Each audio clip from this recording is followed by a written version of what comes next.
negativa no equilibrada. Si sacamos el promedio ponderado de 80% dos cargas negativas y 20% una carga negativa, ese promedio ponderado da una valencia de menos 1.8. 1.8, repito, es el promedio ponderado de 2 y 1, pero con el peso de 80% para 2 y 20% para 1. Insisto, resulta en una valencia negativa de 1.8. Esto es cuando querramos hacer más adelante las conversiones a miliequivalentes, al número de cargas eléctricas que tiene el ortofosfato. Es el cuarto elemento más abundante del cuerpo, entonces tenemos carbono, primero, segundo nitrógeno, tercero calcio, cuarto fósforo. Se entiende que son muy abundantes el calcio y el fósforo porque forman parte de la hidroxiapatita del hueso, ¿no? Y como nuestro hueso pesa tanto como parte del peso corporal total, un componente muy grande del hueso, de la hidroxiapatita del hueso, son tanto calcio como fosfato. Forma parte de los ácidos nucleicos, de las moléculas de reserva de energía como ATP, GTP, intervienen en la fosforilación y activación de proteínas, forman parte de la estructura de los fosfolípidos de las membranas, y el fosfato funciona como buffer para equilibrar y mantener la homeostasis del pH intracelular. Es el principal buffer intracelular. Todos recordamos que el principal tampón o buffer extracelular es el bicarbonato, pero dentro de nuestras células el principal buffer es el fosfato. Una vez recordados estos conceptos introductorios generales, recordemos que el fosfato es esencialmente intracelular. El ortofosfato es un anión, ¿no? Con carga negativa 1.8 y forma parte, junto con las proteínas, de los dos aniones más importantes en el intracelular. En el extracelular ocupa un lugar bastante menor después del cloro y el bicarbonato, que son los dos aniones principales en el extracelular. El fosfato tiene un rol, digo, en magnitud, en cantidad, que es menor. Pero a nivel intracelular, su presencia es muy grande y muy importante. Listo. Entonces, ahora sí, terminamos los conceptos introductorios y vamos a la primera parte del objetivo de esta reunión, que es conversar de la homeostasis del calcio. Un adulto tiene en su peso, un adulto de unos 70 kilos, tiene más o menos 1,3 kg de calcio en total. Y este calcio está básicamente en el hueso. Casi el 99%, el 98.9% de este 1,3 kg de calcio lo tenemos como parte constitutiva del hueso. Aparte del calcio óseo, tenemos 1% del calcio corporal total, está dentro de nuestras células, y en el extracelular, de esa fracción del extracelular, una parte es el líquido plasmático. Fíjense que solamente 0.1, o sea, las mediciones de calcio que hacemos en plasma representan menos del 0.1% del calcio corporal total. ¿De dónde obtenemos calcio? De distintos alimentos, los principales son quesos y lácteos, pero pescados y mariscos, algunas verduras y legumbres tienen un contenido de calcio importante. Entonces, de ahí, esas son las fuentes de las que obtenemos en nuestra dieta el calcio para entender el balance diario. Entonces, hemos dicho que los adultos tenemos alrededor de 1,3 kg de calcio, ¿no? 1,3 kg son 1.300.000 miligramos, si lo queremos expresar en miligramos. Dijimos el 98.9 de este calcio lo tenemos en los huesos. 1% en el intracelular y 0.1%, o sea, 1.300 miligramos en total, distribuidos en el extracelular. Si ingerimos una dieta balanceada, vimos esos lácteos, esas legumbres, esas carnes que contienen calcio, ingerimos más o menos aproximadamente una dieta occidental, más o menos unos 1000 miligramos de calcio. Estos 1000 miligramos ingresan al tubo digestivo y la absorción de calcio no es fácil. Y ahora vamos a recordar la importancia central que tiene la vitamina D para favorecer la absorción de calcio a través del epitelio intestinal. Pero no es un proceso sencillo ni fácil. Vean que en términos generales de estos 1000 miligramos, logramos absorber la tercera parte, unos 350 miligramos. Hay 650 miligramos que no logran ser absorbidos y siguen su camino por las asas intestinales y no los aprovechamos, no los absorbemos, pero además el epitelio intestinal secreta calcio hacia la luz intestinal. En un día promedio, más o menos unos 250 miligramos. Entonces, absorbemos 350, pero secretamos 250. En realidad, la absorción neta diaria es de solo unos 100 miligramos, o sea, más o menos la décima parte del calcio que ingerimos. ¿Sí? Solo la décima parte queda como ganancia neta en el extracelular. A estos 650 miligramos que nunca logramos absorber, si le sumamos los 250 miligramos que son secretados hacia la luz, esa suma hace unos 900 miligramos de calcio que eliminamos a través de las heces. Entonces tenemos 1000 miligramos, 900 terminan perdidos en las heces y los otros 100 son los que se logran absorber como ganancia neta. Hay un recambio del hueso con el extracelular de unos 500 miligramos al día del recambio óseo, las células óseas que van muriendo y tienen que ser eh, repuestas por células nuevas en los procesos de resorción ósea. Y estos 100 miligramos de absorción neta para mantener el equilibrio y estas cantidades de calcio corporal total ni suban exageradamente ni disminuyan para mantenernos en balance, estos 100 que fueron absorbidos después de cumplir el rol en el turnover con el hueso, esos 100 miligramos son excretados por la orina y de ese modo quedamos en balance, quedamos en equilibrio. Habíamos ingerido 1000 miligramos y en ese periodo de 24 horas devolvemos al exterior 1000 miligramos. 900 por las heces y 100 por la orina. Para una persona de 50 kilos, 100 miligramos es más o menos 2 miligramos por kilo por día de pérdida de calcio por la orina.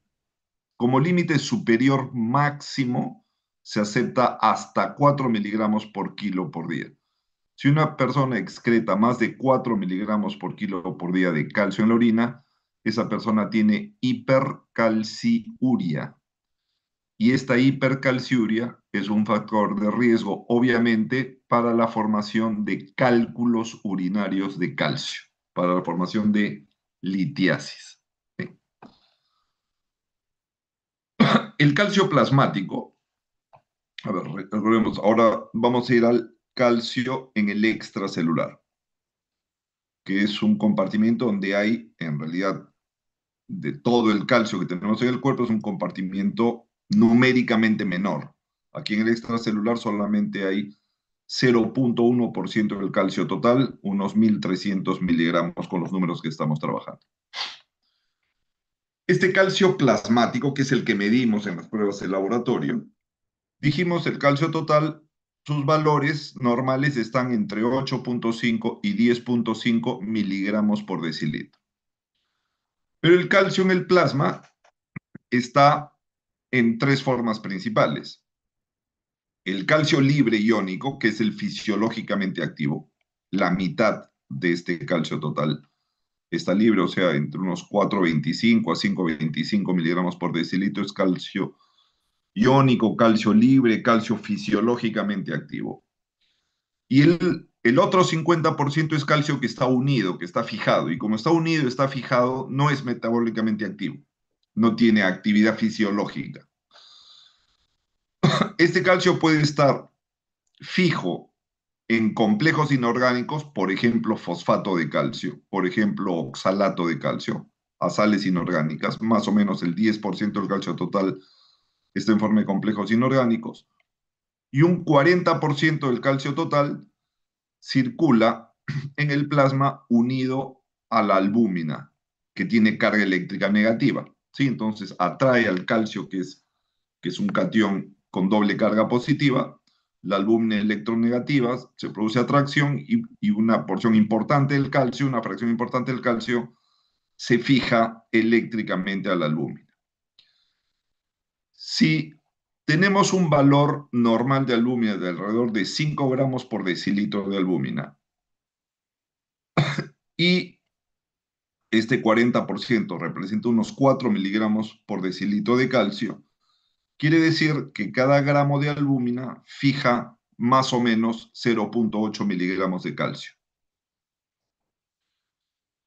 Entonces, hay un tema aquí que hay que recordar, que es el calcio corregido para cambios en la concentración de albúmina, sobre todo hipoalbuminemia. ¿Qué quiere decir esto? Pudiera ser que un paciente... A ver, mejor voy directo al punto. El calcio que importa fisiológicamente, subrayo lo que he dicho hace unos minutos, es este calcio libre iónico. Para yo decir realmente que mi paciente tiene hipocalcemia y que esa hipocalcemia va a provocar cambios fisiológicos del paciente, yo de lo que tengo que estar seguro es que este calcio libre o calcio iónico es el que está disminuido. Actualmente ya está muy difundido, están muy difundidos los aparatos en el laboratorio que miden calcio iónico. Entonces yo puedo pedir al laboratorio medición de calcio iónico y listo, voy directamente a lo que me interesa y no tengo que hacer más cálculos. Y con esto yo ya sé si el calcio iónico está normal, está bajo o está elevado. Sin embargo, muchas veces no dispongo de un medidor de calcio iónico y el laboratorio lo que puede darme es la medición del calcio total. El calcio total son las 3 fracciones. Y me dicen, doctor, doctora, el calcio total de su paciente está en determinado valor. Si ese paciente tiene hipoalbuminemia, pudiera ser que esta suma total esté disminuida, digamos, ficticiamente, porque el paciente tiene menos calcio unido a proteínas porque tiene hipoalbuminemia. Entonces, cuando yo estoy interesado en evaluar el calcio de mi paciente y lo que he medido es calcio total, tengo que fijarme en cómo está la albúmina. Si la albúmina está normal, no hay problema. Este es el valor que tengo que tener de referencia, de 8,5 a 10,5. Por debajo de 8,5, hipocalcemia, por encima de 10,5, hipercalcemia. No me hago problemas. Pero si la medición la hago en un paciente que tiene hipoalbuminemia, el valor del laboratorio puede estar falsamente reducido por una reducción de esta fracción de calcio unido a las proteínas. Como yo sé que la estimación es que porque cada gramo de albúmina fija 0,8 miligramos de calcio, digamos, yo tengo un paciente hipoalbuminémico, que su albúmina plasmática en vez de estar en 5 está en 3 gramos por decilitro. Y el laboratorio me informó que el calcio total de este paciente es de 10 miligramos por decilitro. ¿Sí? Pero este paciente que tiene 3 de albúmina debería tener 5. Debería tener 5. ¿Sí? Entonces, la convención es, o por lo menos debería tener 4. Por cada caída de albúmina en 1 gramo por decilitro por debajo del límite inferior normal de 4, yo tengo que aumentarle 0,8 miligramos por decilitro del calcio total para la interpretación del resultado. Entonces, si mi paciente tenía hipoalbuminemia y acá le faltaba un gramo de albúmina, que debería estar fijando 0,8, ese 0,8 teóricamente se lo tengo que sumar Y entonces concluyo, el laboratorio me dice que mi paciente tiene 10 miligramos por decilitro, es lo que realmente tiene. Pero para comparar en las tablas de hipercalcemia leve, moderada o severa, yo tengo que considerar el valor de calcio corregido. Si mi paciente hubiera tenido albúmina normal, hubiera tenido el gramo que le faltaba, ese gramo hubiera contribuido con 0,8 más, entonces a mi paciente lo tengo que evaluar no como 10, sino como 10,8. Y ese paciente con 10,8 tiene hipercalcemia leve. Este 10 no es normal, que me hubiera caído acá, sino que cuando lo corrijo para hipoaluminemia, me resulta un diagnóstico de hipercalcemia leve. ¿Se entendió bien esta parte?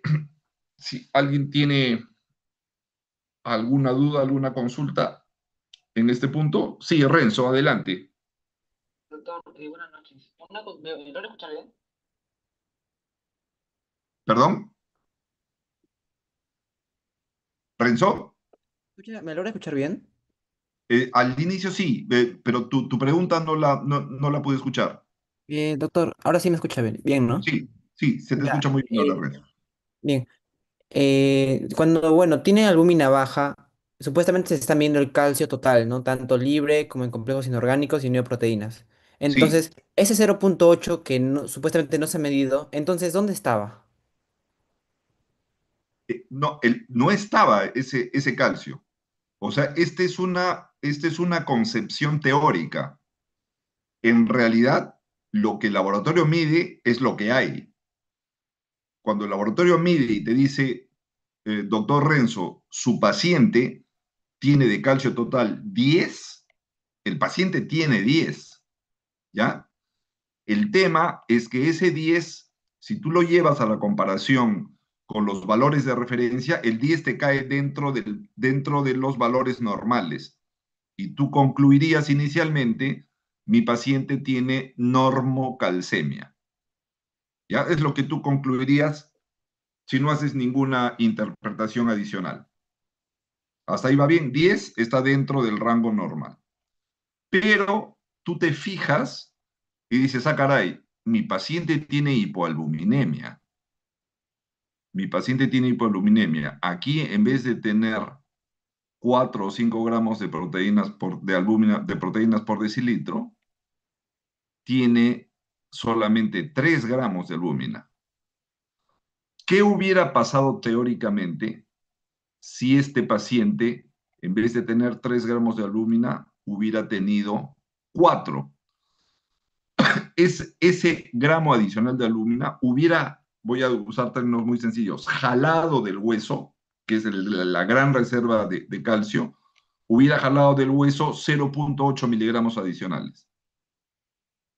O sea, si yo le infundo albúmina a este paciente y le normalizo la albúmina, de 3 le subo su albúmina a 4, el calcio va a subir de 10 a 10,8. O sea, en realidad, a este paciente lo tengo que considerar como hipercalcémico, a pesar que tiene 10, porque 10 para un paciente con 3 gramos de albúmina es hipercalcemia. La tabla de referencia que tengo que usar es otra, es una tabla a la cual por cada gramo de albúmina que baja por debajo de 4, yo le sumo 0,8 al calcio total. Y entonces el calcio corregido, que es así como se llama, calcio corregido para hipoalbuminemia, en este paciente resulta en un valor de 10,8, que es el valor teórico al cual hubiera subido si es que yo le normalizo la albúmina, y 10,8 ya no es normal. 10,8 está en el rango de hipercalcemia leve. No sé si explicado de este modo te resultó más claro, Renzo. Sí, doctor, muchas gracias. Ya, genial. Si hay cualquier pregunta, igual levanten la mano o intervengan para lo que necesitan. El otro cambio que hay que necesita corrección es por cambios en el pH. Cuando hay acidemia, recuerden que el calcio tiene carga positiva. El calcio tiene carga positiva, la albúmina tiene carga negativa. Los hidrogeniones tienen carga positiva. Entonces, se establece una competencia del calcio y de los hidrogeniones por ocupar los sitios negativos de unión de la albúmina. En situaciones en las cuales hay exceso de hidrogeniones libres, de protones libres, cuando hay acidemia, exceso de protones, va a haber una competencia mayor del hidrogenión por ocupar los sitios de albúmina y va a haber calcio que no logró unirse a la albúmina y que se va a quedar libre. Cuando hay acidemia, se libera calcio en las proteínas plasmáticas porque muchos de los sitios de unión de albúmina van a ser ocupados por los protones hidrógeno. Hay un intercambio de calcio por hidrogenión en la albúmina. Entonces, si es que hay más hidrogeniones, cuando hay acidemia el pH baja, ¿no es cierto?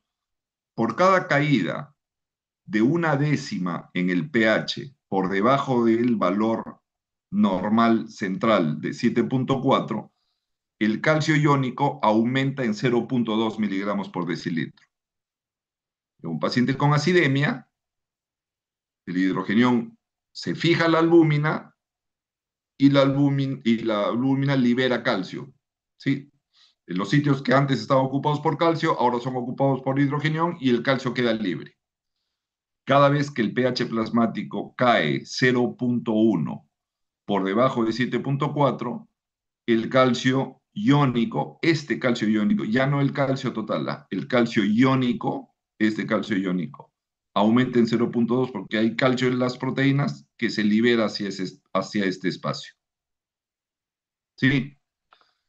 Por ejemplo, tienes un paciente con una acidemia, en vez de estar en 7.3, en 7.4, perdón, está en 7.3. O sea, el pH ha caído 0.1. Hemos dicho que con cada caída de 0.1 se libera 0.2 miligramos por decilitro de calcio hacia el espacio de calcio iónico libre. Si el laboratorio te informa que el calcio iónico, ahora me pediste y el laboratorio tiene el aparato para medir calcio iónico libre, y te dice, doctor, el calcio iónico de su paciente es de 5 miligramos por decilitro.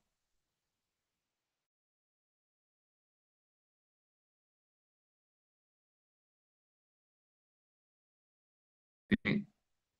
Y estos 5 dentro del rango normal, pero tú te fijas que el paciente tiene acidemia, quiere decir que este calcio está incrementado, este valor está incrementado en 0.2 por esta caída del pH. Eso quiere decir que si tú corriges el pH, digamos, administras bicarbonato al paciente para normalizar el pH a 7.4, cuando lo lleves a 7.4, estos 0.2 de calcio iónico van a volver a la albúmina y su valor va a volver, una vez que normalices el pH, el valor va a volver a 4.8. Pues el calcio iónico corregido para acidemia, una vez que corrijas la acidemia, va a ser en realidad no 5, sino 4.8. Y sucede al revés con alcalemia. En la alcalemia se fija una mayor cantidad de calcio a las proteínas plasmáticas y por cada incremento del pH en 0.1 por encima del valor medio de pH, que es 7.4, el calcio iónico disminuye en 0.2. Entonces, ahora más bien un paciente alcalémico con pH 7.5, que el laboratorio te informa calcio iónico 5 miligramos por decilitro, ¿sí? Ese calcio en realidad está disminuido en 0.2 y cuando normalices el pH a 7.4, el calcio iónico corregido va a tomar su valor verdadero en situación de estabilidad, que de 5 va a subir a 5.2. Estos cambios secundarios al cambio en el pH, las correcciones con pH, ¿les ha resultado claro? ¿O alguien quiere hacer alguna consulta o pedir una explicación adicional a lo que acabamos de conversar?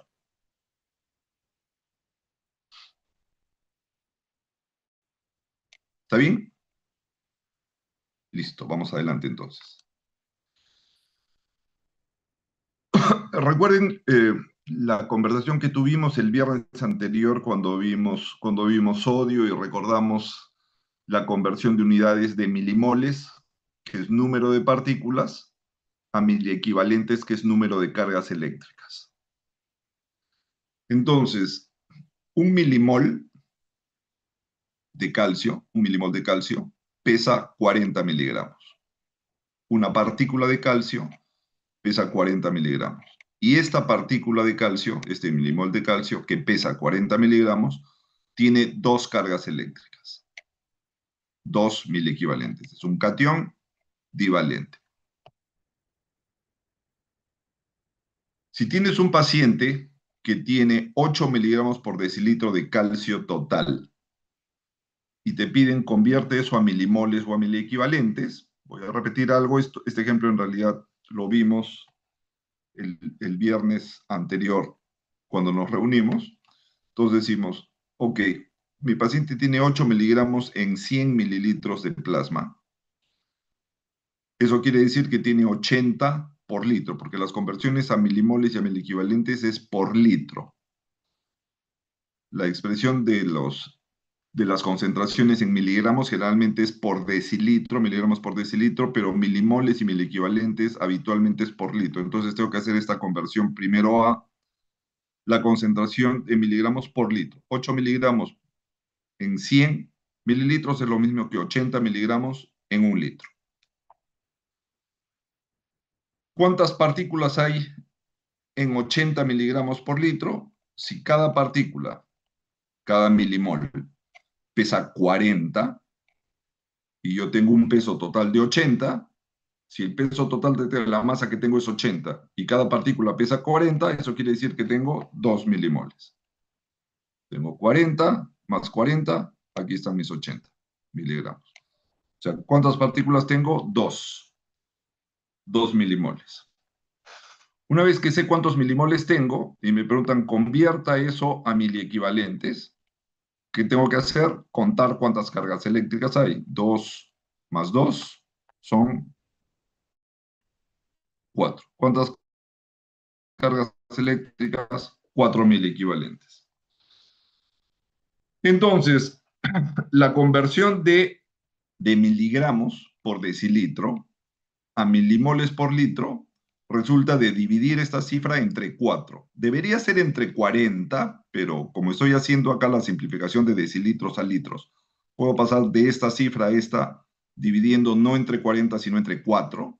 Y cuando sé el número de milimoles, como sé que cada milimol, que cada partícula tiene dos cargas eléctricas, multiplico milimoles por 2 y obtengo cargas eléctricas. Entonces divido entre 4 y multiplico por 2.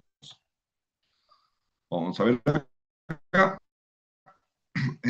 Habíamos visto este diagrama por decilitro con las fracciones que ya hemos conversado. Y antes, recordemos qué cosa es el calcio filtrable.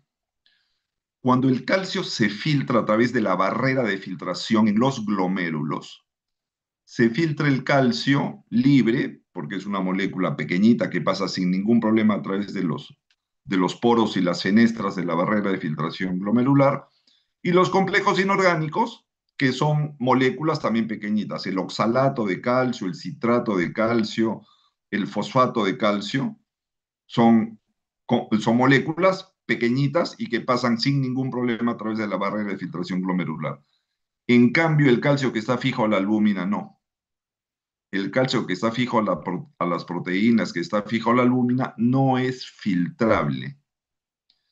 Entonces, cuando en sus textos, en sus lecturas o en el problema de un examen o lo que fuera, les hablan o se les pregunta acerca de calcio filtrable o el cálculo que tienen que hacer con calcio filtrable, es la suma del calcio libre, del calcio iónico, más el calcio que forma complejos inorgánicos. Estas dos fracciones son capaces de filtrarse. Entonces, la concentración de calcio total, dijimos, está entre 8.5 y 10.5 miligramos por decilitro. Como el calcio tiene un peso atómico de 40, yo quiero convertir estas concentraciones y expresar el calcio en milimoles por litro. Lo que tengo que hacer es dividir entre 4. ¿No es cierto? Debería dividir entre 40, pero como esto es decilitro y esto es litro, en realidad divido entre 4. Todos los valores los divido entre 4 y tengo los extremos bajos y altos de normalidad, pero ahora expresado en milimoles por litro. De hecho, cuando uno pide al laboratorio dosaje de calcio total, los laboratorios en general suelen respondernos calcio total en miligramos por decilitro. Pero cuando pedimos calcio libre iónico, nos responden en milimoles por litro. Convencionalmente, así es en la gran mayoría de laboratorios. Utilizan las unidades de milimoles por litro para respondernos acerca de la concentración de calcio libre en el plasma de nuestros pacientes. Y eventualmente podría en algunas circunstancias estar interesados, sobre todo si están en el capítulo de neurofisiología o de activación del sistema de conducción cardíaco, podrían estar interesados en la cantidad de cargas eléctricas con la que contribuye el calcio, y para saber cuántos mil equivalentes, cuántas cargas eléctricas hay, lo que tienen que hacer es, ya saben, multiplicar los milimoles por 2, porque el calcio es un catión divalente, y con eso tienen las concentraciones para ahora expresadas en mili equivalentes por litro. ¿Alguna pregunta hasta acá? Vamos bien. Listo, vamos a los mecanismos fisiológicos de regulación. Una hormona central en la regulación y el mantenimiento de esas concentraciones normales de calcio que acabamos de ver es la paratormona. La paratormona constituye la defensa, el mecanismo de defensa contra la hipocalcemia. Aquí tenemos el valor de calcio total normal. Este es un gráfico de Guyton, digamos alrededor de un poquito menos de 10 miligramos por decilitro. Dijimos de 8.5 a 10.5 es lo normal. Aquí está el valor, el punto de normalidad en este ejemplo. Cuando el calcio plasmático disminuye por debajo de 8.5,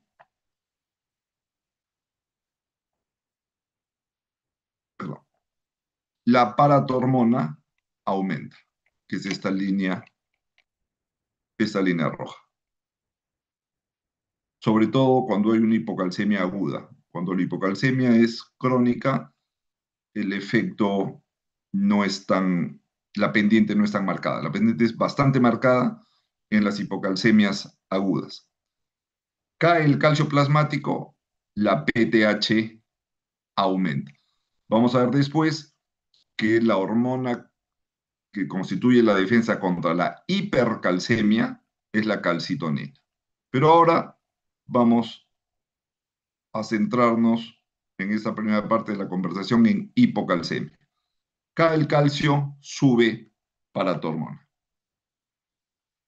Entonces, si el calcio sérico iónico, que es el calcio fisiológico, de las 3 fracciones de calcio, el calcio fisiológico, el calcio que interesa en fisiología, es la fracción de calcio sérico iónico, que les dije en el laboratorio se expresan los valores habitualmente en milimoles por litro. Entonces el calcio sérico iónico, calcio libre, tiene valores normales entre 1.1 y 1.3 milimoles por litro. Si este calcio sérico iónico cae por debajo de 1.1, las glándulas paratiroides, las 4 glándulas paratiroides, empiezan a liberar paratormona. Y el principal sitio de acción sobre el que actúa paratormona es sobre la gran reserva de hueso. Es obvio. Si me falta calcio en la sangre, me falta calcio en el plasma, ¿de dónde lo voy a sacar? Pues obvio, de la reserva más grande de calcio que tengo en el cuerpo, que son los huesos.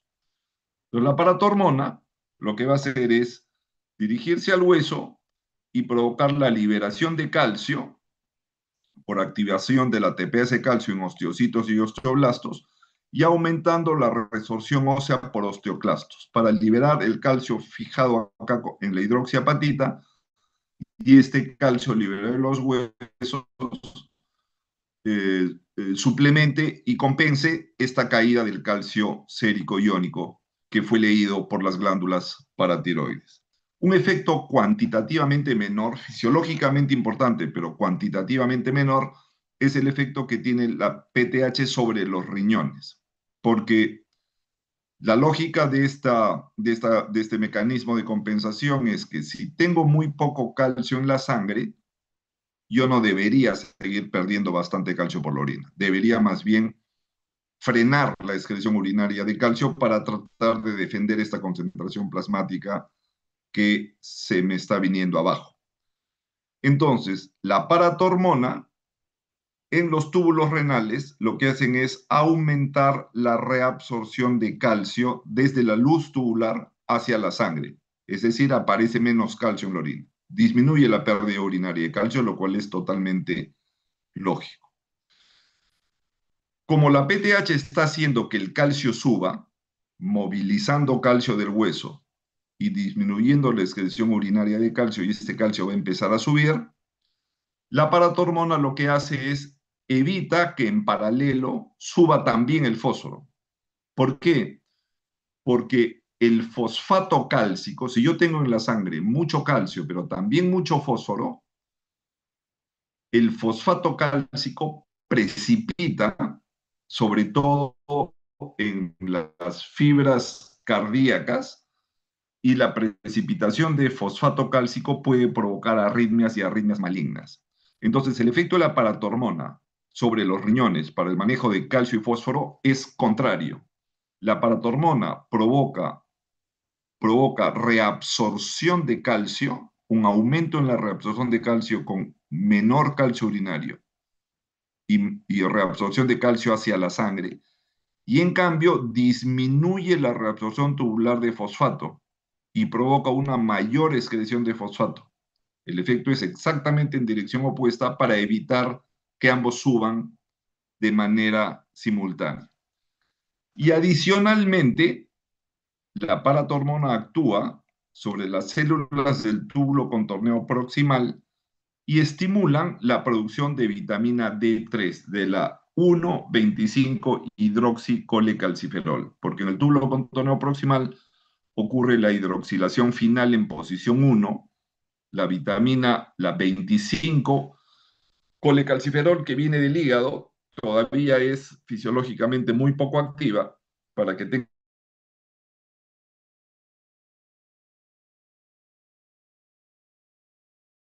actividad plena, tiene que tener las células del epitelio del túbulo contorneo proximal estimulado por paratormona. Esta vitamina D activa, la 1,25-colecalciferol, es una vitamina que ahora sí tiene potencia completa para aumentar la absorción intestinal de calcio. Y entonces, cuando el riñón produce 1,25 vitamina D, esta vitamina D activa llega a las células del epitelio intestinal y favorece la absorción de calcio, que es una respuesta totalmente lógica para un paciente que estaba en situación de hipocalcemia.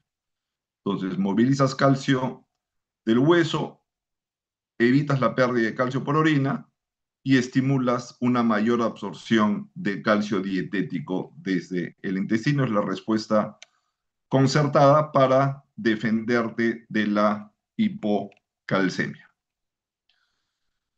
La resorción en los huesos por la paratormona en realidad actúa sobre los osteoblastos inicialmente.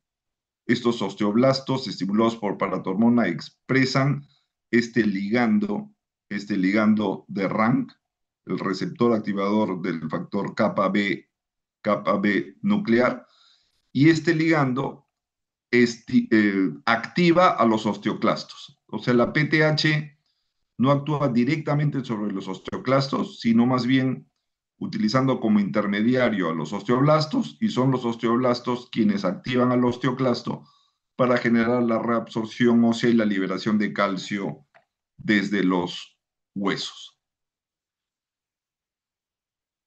Ese es el efecto de PTH sobre los huesos, sobre la resorción ósea. El segundo lugar de acción de PTH, dijimos, son los riñones. Entonces, recordemos cómo es el manejo renal del calcio. La carga filtrada de cualquier soluto, ustedes saben que resulta de multiplicar cuál es el volumen, el flujo de plasma filtrado. Nuestros glomérulos filtran unos 180 litros por día, por la carga que se filtra. En el caso del calcio, les dije, el calcio filtrable es el calcio iónico más el calcio que está en complejos inorgánicos, ¿sí? Eso es más o menos unos 6 miligramos por decilitro, o aquí tenemos que usar el valor expresado como litro, 60 miligramos por litro. 6 miligramos por decilitro o 60 miligramos por litro. Eso quiere decir que si una persona filtra 180 litros por día y en cada uno de estos 180 litros viene contenido 60 miligramos de calcio que se pueden filtrar, multiplico 180 por 60 y me da 10.800 miligramos de calcio que filtran mis riñones todos los días. De esta cantidad grande de calcio, el túbulo contorneo proximal reabsorbe 2/3 partes, un poco más de 7.000 miligramos. De estos 10.800, un poco más de 7.000 vuelven a la sangre rápidamente en el proximal. Y la rama gruesa ascendente de Henle reabsorbe más o menos 25% adicional, siempre de este 10.800 como 100% original. 2/3 de estos 10.800 y 25% de estos 10.800. Lo que queda más o menos es 8%. Este 8% de 10.800 son unos 900 miligramos. Pero para yo mantenerme en equilibrio, lo que necesito es excretar solamente 100 miligramos. Aquí me están llegando 900 miligramos al túbulo contorneo distal, me están llegando 900 y yo necesito excretar solamente 100. O sea, la paratormona tiene que estimular al túbulo contorneo proximal para reabsorber un 8% adicional y aquí me quede solamente los 100 miligramos que necesito excretar en la orina para mantener el equilibrio con lo que había ingerido y había absorbido. ¿No es cierto? Había ingerido 1.000, había tenido una ganancia de 100, estos 100 son los que tengo que eliminar por la orina. Y eso lo gobierna la paratormona secretada aquí en las glándulas paratiroideas, actuando sobre el túbulo contorneado distal. Este es un esquema del túbulo contorneado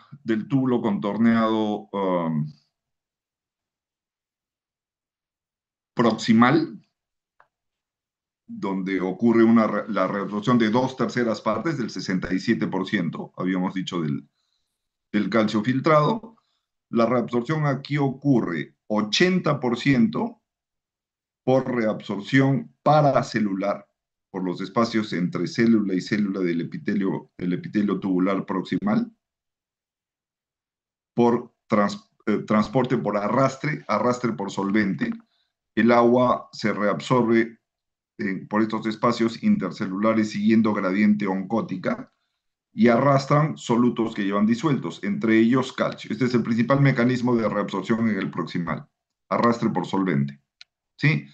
Y un 20% adicional es reabsorbido por bombas ATPasas de calcio que secretan calcio activamente en contra de la gradiente desde la luz del epitelio intestinal hacia el plasma y por intercambiador de calcio con dos sodios, dos cargas positivas. Ahí está el contratransportador sodio-calcio. El sodio, que en el plasma está en una concentración alta, ¿no es cierto? El sodio está en 140 milimoles por litro. La concentración de sodio en el citosol es bajita, es como 5 milimoles por litro. El sodio va a tender a entrar por estos transportadores siguiendo su gradiente de concentración, o sea, difusión facilitada. 140 contra 5, el sodio entra por ese transportador. Pero como este es un contratransportador, cada vez que el sodio ingresa a la célula, sale calcio. este contratransporte de calcio más la bomba ATPase de calcio explica el 20% de reabsorción en este segmento por la vía transcelular. 80% intercelular, 20% transcelular por estos dos mecanismos. En la rama gruesa ascendente Henle dijimos que se reabsorbe 25% del calcio filtrado. Y aquí en la rama gruesa ascendente Henle lo que tenemos es siempre en el lado del capilar la bomba ATPasa de sodio-potasio generando la energía de la cual dependen prácticamente todos los transportes de solutos en nuestros túbulos nefronales. ¿No es cierto? La bomba de sodio-potasio saca desde el citosol de la célula epitelial hacia el capilar 3 átomos de sodio, los intercambia por 2 de potasio. Esta rama gruesa ascendente Henle tiene la particularidad especial de tener un cotransportador que se llama el cotransportador isoeléctrico de sodio, potasio, 2 cloros. ¿Sí? Y estos 4 sitios, uno de sodio, uno de potasio y 2 de cloro, tienen que estar ocupados para que los iones se puedan mover. El sodio es bombeado por la bomba TPS de sodio-potasio. El potasio en realidad recircula, porque se necesita de esta recirculación para garantizar que el sodio va a poderse absorber. Y el cloro sale hacia el plasma por estos transportadores vasolaterales. Y cuando sale el cloro, genera transitoriamente una electronegatividad en el capilar. Esta electronegatividad es la fuerza principal que atrae a cationes como el calcio y el magnesio atraídos por la electronegatividad del cloro. ¿Mm? De hecho, en este segmento, la mitad del calcio reabsorbido en la rama gruesa ascendente Henle se reabsorbe por vía paracelular, siguiendo esta gradiente eléctrica generada por el cloro. Y el otro 50% se reabsorbe por el contratransportador que habíamos visto en la lámina anterior de sodio con calcio. Esta reabsorción de calcio en la rama gruesa ascendente es bloqueada, es disminuida por furosemida. Cuando usamos furosemida y la furosemida llega a la luz por secreción tubular proximal, discurre por la rama descendente de Henle, sube por la rama ascendente de Henle y estas moléculas de furosemida bloquean al cotransportador sodio-potasio 2 cloros. Lo que ocurre es que esta entrada de cloro es bloqueada, hay muy poco cloro, hay muy poca electronegatividad y si hay muy poca electronegatividad ya no hay la fuerza para que el calcio se mueva por esos espacios intercelulares, el calcio se queda en la orina y es perdido hacia el exterior. Ese es el mecanismo por el cual furosemida y los diuréticos de asa producen mayor pérdida de calcio por la orina y tienden a llevar al paciente hacia la hipocalcemia por pérdida exagerada de calcio a través de la orina.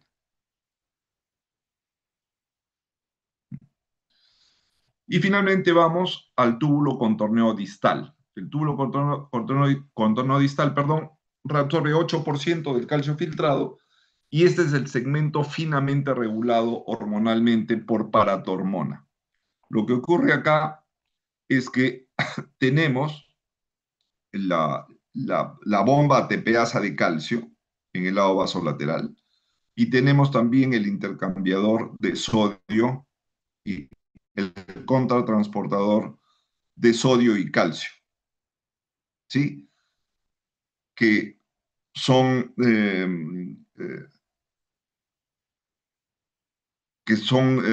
flujos que mueven el calcio desde el citosol hacia la sangre de los capilares peritubulares, ¿no es cierto? Y hacen que el calcio citosólico acá disminuya porque el calcio es movilizado hacia afuera. Esto hace que la concentración de calcio intracelular, la concentración de calcio citosólica sea muy baja y va a favorecer el ingreso de calcio desde la orina en formación hacia el citosol para seguir este camino de reabsorción hasta llegar finalmente a la sangre. Pero el calcio necesita transportadores proteicos porque como todo ion con carga eléctrica no difunde a través de la grasa de la membrana celular, y entonces aquí necesitamos transportadores. La síntesis y la inserción de estos transportadores luminales de calcio están gobernados por PTH, por paratormona. Cuando tengo más paratormona, estas células van a expresar un mayor número de estos transportadores luminales y la reabsorción de calcio va a aumentar. Recuerdan que habíamos dicho que cuando tengo el calcio plasmático bajo, libero más paratormona, la paratormona mueve calcio del hueso y va al riñón y favorece la reabsorción de calcio hacia la sangre. ¿Cómo? Generando un mayor número de estos transportadores luminales de calcio. ¿En qué segmento? En el túbulo contorneado distal. En este segmento, yo puedo usar un segundo tipo de diuréticos que son las tiacidas. Las tiacidas bloquean el cotransportador luminal de sodio más cloro y hacen que la concentración de sodio citosólica disminuya mucho porque el sodio sigue siendo bombeado hacia afuera por la tepeasa de sodio-potasio. Pero este sodio ya no puede ser reemplazado desde la luz, desde la orina en formación, porque las tiacidas han bloqueado este camino. Entonces, ¿qué cosa sucede? Se exacerba este mecanismo. El sodio no puede ser reemplazado desde la orina, el sodio empieza a ser reemplazado de manera más intensa desde la sangre por este circuito de recirculación. Pero como este ingreso de sodio está acoplado por contratransporte a secreción de calcio hacia afuera del citosol, si yo estimulo este circuito, voy a también estimular en paralelo la salida de calcio desde el citosol hacia la sangre y voy a estimular su reabsorción. Entonces, es bien importante recordar este detalle, es bien importante para la vida médica práctica para seleccionar el uso de diuréticos para pacientes con distintos problemas de metabolismo del calcio, y es una pregunta casi obligada de exámenes, tanto de los exámenes que se les va a plantear dentro de poco como en el resto de su carrera médica, el efecto contrapuesto que tienen furosemida por un lado y tiacidas por el otro sobre el calcio urinario y el calcio plasmático. En resumen, entonces, en la diapositiva anterior vimos que con furosemida yo provoco mayor pérdida de calcio por orina y una disminución de la concentración por ende del calcio plasmático. Boto más calcio por la orina, mi calcio plasmático disminuye. ¿Para qué me sirve eso? Para tratar pacientes con hipercalcemia. Dejamos furosemida. Vamos ahora a las tiacidas, que son esta lámina. Las tiacidas, en cambio, lo que hacen por el mecanismo que estamos viendo aquí en esta lámina, las tiacidas favorecen la reabsorción de calcio desde la orina hacia la sangre. Al revés que la furosemida, las tiacidas hacen que la concentración de calcio en la orina disminuya y más bien el calcio en sangre tiende a subir. O sea, si yo tengo un paciente con hipercalcemia y quiero tratarlo para que bote calcio por la orina, le tengo que dar furosemida, pero jamás tiacida, porque con la tiacida voy a obtener el efecto completamente contrario a lo que busco.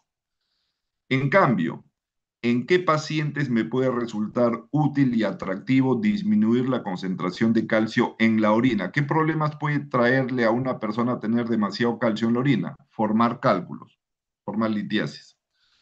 Entonces, si yo tengo un paciente que es un formador recurrente de cálculos de calcio en la orina y no ha respondido a mis recomendaciones de dieta y de hidratación, y le digo, no, vas a tener que recibir tratamiento farmacológico, el tratamiento farmacológico es administrarle tiacidas, porque con la tiacida yo voy a conseguir disminuir la concentración de calcio urinario y voy a conseguir disminuir el riesgo de que ese paciente siga formando cálculos urinarios.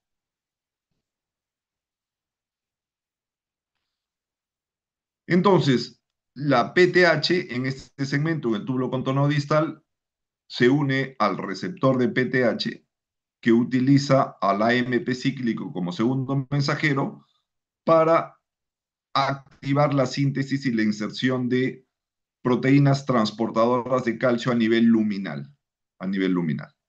Y además, la PTH activa en el lado vasolateral a la ATPasa de calcio, que hace que el calcio se reabsorba hacia la sangre, y también activa al intercambiador de calcio y sodio.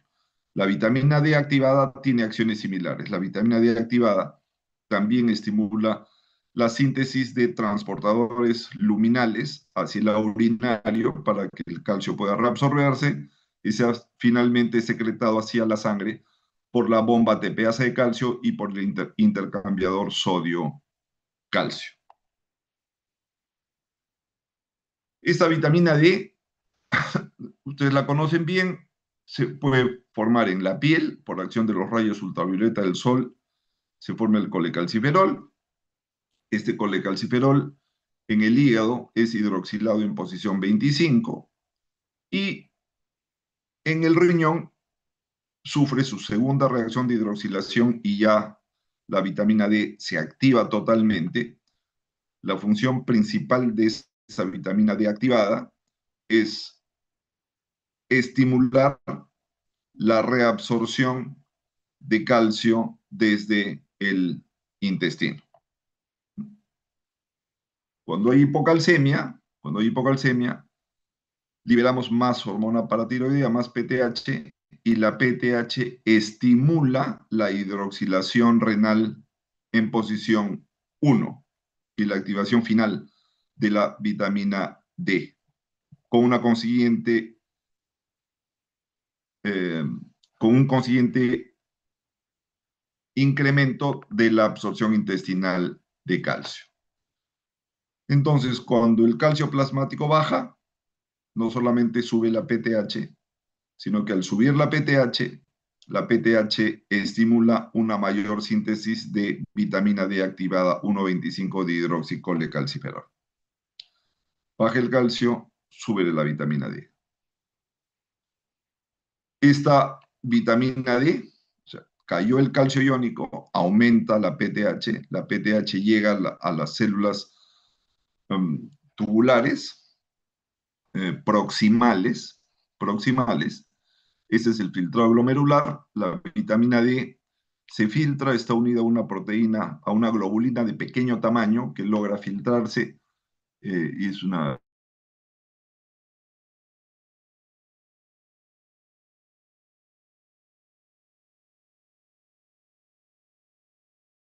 luminal de la célula, del túbulo contorneado próximo. Y en las mitocondrias de las células del epitelio proximal está la enzima 1-hidroxilasa.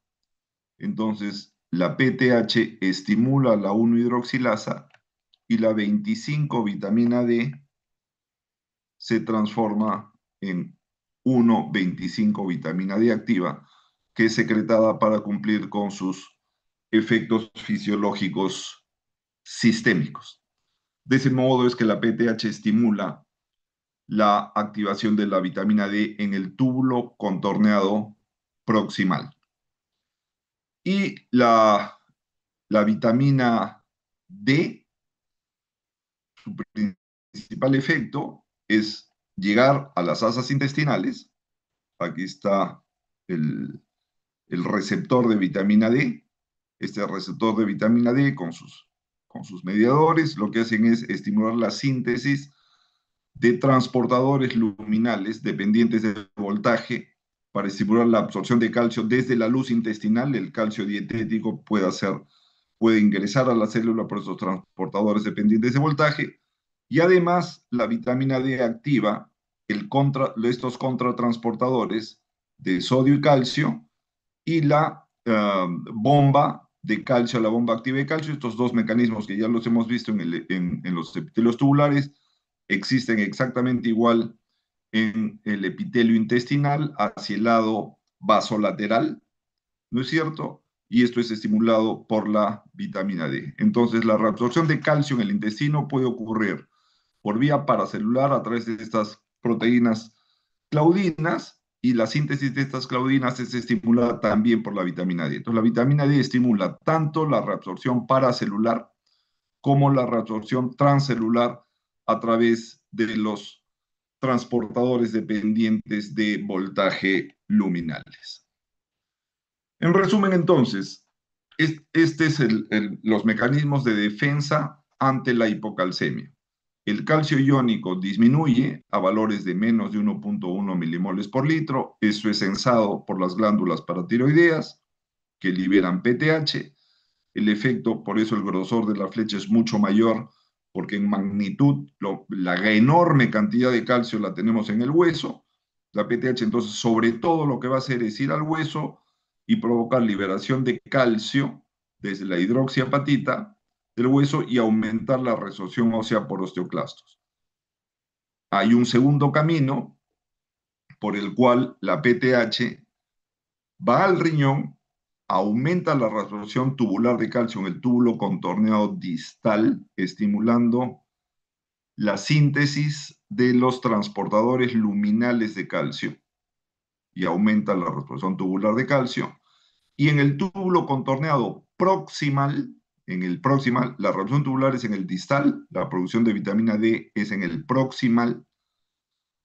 Hemos visto cómo estimula la producción de vitamina D por la hidroxilación en posición 1, y esta vitamina D tiene como blanco de acción principal el epitelio intestinal, donde favorece la absorción intestinal de calcio, y todo esto en concierto lo que va a hacer es corregir esta caída del calcio iónico. Eh, ¿Cuáles son las consecuencias de la hipocalcemia? Ustedes recuerdan el gradiente eléctrico que hay a través de la membrana en las células excitables, y recordamos de que las células excitables en reposo tienen una electronegatividad. ¿No es cierto? Unas células andan como en menos 95 milivoltios en condiciones de estabilidad. Esto provocado por la bomba de sodio-potasio, que saca 3 sodios, pero introduce solamente 2 potasios y genera una electronegatividad en la célula, que es, al comparar el potencial eléctrico del exterior con el interior, resulta que en el interior faltan cargas positivas. Dicho de otro modo, sobran cargas negativas no equilibradas. O sea, el resultante final es que el interior de la célula es electronegativo, porque fuera hay muchas cargas positivas. Estas cargas positivas que están fuera de la célula son básicamente sodio, no hay ninguna duda, pero contribuyen otras como potasio y calcio también. Si una de estas cargas positivas, en este caso el calcio, está disminuida, la diferencia entre el exterior positivo y el interior negativo ya no va a ser tan grande. Ya la diferencia no es tan grande. Cuando esto era normal, la diferencia era tan grande como menos 95. Si disminuyen estas cargas positivas fuera, la diferencia ya no es tan grande y el potencial de reposo se hace menos electronegativo. Este potencial de reposo empieza a subir. La célula ya no está en menos 95, estará en menos 90, en menos 85, en menos 70, y se empieza a acercar al potencial umbral, que es el potencial de excitación. O sea, la célula se vuelve hiperexcitable por una menor electronegatividad y una aproximación del potencial de reposo hacia el potencial umbral. Y eso es lo que vas a ver en el examen clínico del paciente. Esta irritabilidad del sistema nervioso se expresa por los signos semiológicos de Chebostek. Golpeas la rama del nervio facial en la cara y obtienes una contracción facial inmediata de los músculos de la cara, o el signo de Trousseau, que es inflas el manguito justo por encima de la sistólica, que provoca isquemia en en el miembro superior del paciente, y obtienes un espasmo del carpo. Este es el signo de Trousseau. Espontáneamente, cuando la hipocalcemia es más marcada, puede haber contractura de la musculatura de la laringe y tener laringoespasmo, y puedes llegar a tener movimientos tetánicos.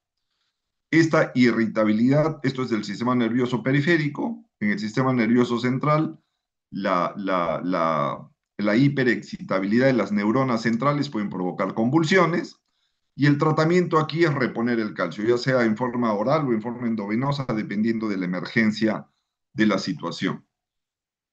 En el caso del impacto de la hipocalcemia en la conducción eléctrica cardíaca, recuerden que en la fase 2 del electrocardiograma se debe a el ingreso de calcio desde el extra hacia el intracelular. Si hay menos calcio en el extracelular, ese ingreso de calcio va a ser más lento y la repolarización se va a hacer más lenta. Eso va a provocar intervalos QT corregidos más prolongados en el electrocardiograma. El intervalo QT se prolonga y eso puede generar arritmias. ¿Mm? El tratamiento es reposición de calcio en forma de gluconato de calcio endovenoso, en infusión continua, y en mantenimiento iniciar calcio por vía oral y la administración de vitamina D convencional, la vitamina D, la 25-colecalciferol, que es la que está habitualmente en las farmacias, o es más difícil de conseguir, es más caro, la vitamina D ya completamente activada como 1,25-dihidroxicolecalciferol, que se da también junto con calcio para garantizar que el calcio oral va a ser adecuadamente absorbido. Eso en relación a hipocalcemia. Ahora, ¿cómo es la defensa y el manejo de situaciones de hipercalcemia? Cuando el calcio plasmático sube, lo que incrementa, lo que se incrementa es la calcitonina, que aquí está en la parte celeste del cuadro y con la línea azul de calcitonina. La calcitonina es un péptido de 32 aminoácidos, se produce en las células C parafoliculares de la tiroides y se libera cuando el calcio plasmático iónico se eleva y tiene efectos exactamente opuestos a la paratormona. Inhibe la resorción ósea por osteoclastos y su efecto regulador y de potencia es inferior a la PTH. Su efecto mayor es en el hueso, ¿sí? Bloqueando la resorción, impidiendo que se libere más calcio en una situación en que no necesitamos más calcio porque el calcio plasmático ha sido leído como excesivamente elevado. Entonces, tenemos una situación de hipercalcemia, elevación del calcio iónico. Eso provoca que aumente la calcitonina y no necesitamos PTH, la PTH se suprime. La calcitonina actúa sobre el hueso disminuyendo la resorción por osteoclastos y en el riñón tiene efectos contrarios a la PTH. Más bien disminuye la reabsorción tubular distal de calcio y empezamos a perder más calcio por la orina, lo cual está bueno. Si tenemos demasiado calcio en la sangre, está bueno perderlo por la orina. Disminuye la producción de vitamina D3, la activación de vitamina D en el proximal, porque no estamos en una situación que necesitemos absorber calcio del intestino. Con menos D3, la absorción intestinal disminuye también. Y ese es el concierto de acciones que ocurren para compensar y tratar de devolver los valores de calcio al rango normal. Cuando hay demasiado calcio, cuando hay demasiadas cargas eléctricas en el exterior, la diferencia entre el exterior electropositivo y el interior de la célula electronegativo se hace más marcado. Esta diferencia se hace más marcada y entonces el potencial de reposo se aleja del potencial umbral. Y eso hace que la célula sea cada vez más difícil de excitar. Los pacientes con hipercalcemia tienen manifestaciones neurológicas de hipoexcitabilidad.